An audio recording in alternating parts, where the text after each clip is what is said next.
Komisioneri për mbrojtjen nga diskriminimi në Korçë ka ndërmarrë fushata informuese në institucione të ndryshme për njohjen e ligjit kundër diskriminimit. Specialistja e levatare thosë se qëllimi është që çdo individ të njihet me fenomenin e diskriminimit, një fenomen që nënkupton zhvlerësimin e një grupi të huaj brenda një shoqërie të ngritur mbi parimet e barazisë. Fushata informuese, thot specialistja, u përqendrua kryesisht në shkolla.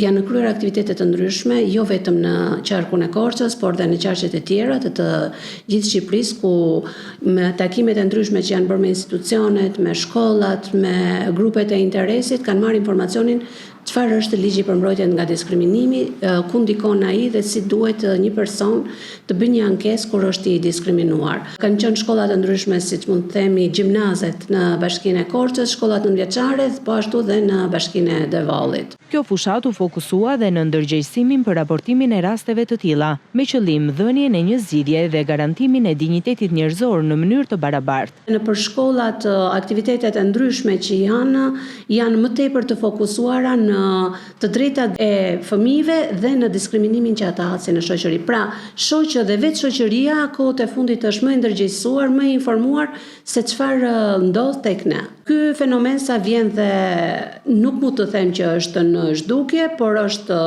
në zbutje. Zyra e komisionerit në Korçë funksionon prej 7 vitesh dhe ankesat që depozitohen vijnë nga fusha të ndryshme të jetës.